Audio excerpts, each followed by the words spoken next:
Welcome to the Summerhill Media Studies podcast. This episode focuses on how to answer question 2 of component 1. Question 2 is divided into two parts. Question 2a will assess your knowledge and understanding of context in relation to a set product. You could be asked about the social and cultural context, the historical context, or the political context. It will always be worth 5 marks, so you should spend approximately 5 minutes answering it. Here's an example of a 2A question.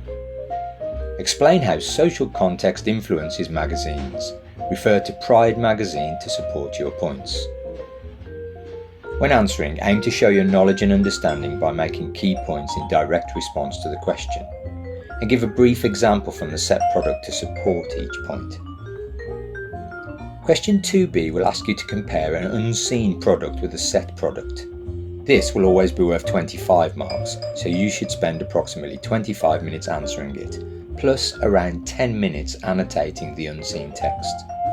It's an extended response question, so you'll need to make judgments and draw conclusions. In the exam, you'll be given a copy of an unseen resource to analyse. You'll also be able to look at a clean copy of the set product for this question. The unseen resource will be in the same form as the set product, for example, a film poster, so you will be familiar with the codes and conventions that you need to analyse. Make notes as you notice aspects of the unseen product. You'll be able to refer to these as you write your response. Use the key words in the question and any bullet points provided to focus your analysis and structure your answer. Consider the ways in which representations are constructed and meanings communicated. When you've written down your notes on the unseen resource, compare these with the set product. You'll be familiar with this set product, so this should not take too long, but you should consider how these products are similar and different. Here's an example of a 2B question. Compare the representation of women in the Pride front cover and the Glamour front cover. In your answer, you must consider the choices the producers have made, how to represent, in this case, women, how far the representation in this case of women is similar in the two front covers, and how far the representation of women is different in the two front covers.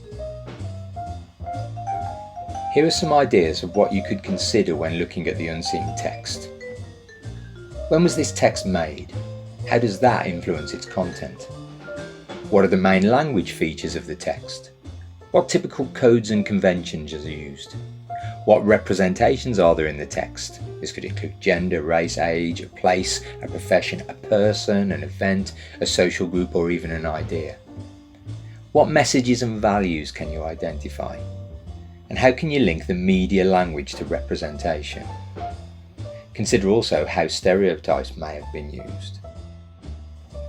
Question 2b requires an extended response, where you need to develop a line of reasoning. This means that your ideas should link together and you should draw logical conclusions. It's important that you structure your answer carefully.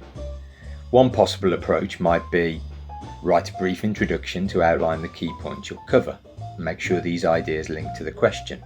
Then, organise the main body of your response around the bullet points in the question. Write in paragraphs of continuous prose, using one paragraph to explore each key point or idea. Avoid note form or bullet points. Start each paragraph with a signpost sentence. In other words, refer to the wording of the question and link it to the previous paragraph if possible. Provide a summary with your conclusions at the end. Consider the how far part of the question. And remember to include subject-specific terminology. Remember that all representations are created through the use of media language. So in this question, you're going to be looking at different aspects of media language and what meaning they create, their intended meaning, and how the representations are formed as a result of those meanings. That concludes our look at question 2 of component 1. Good luck in the exam.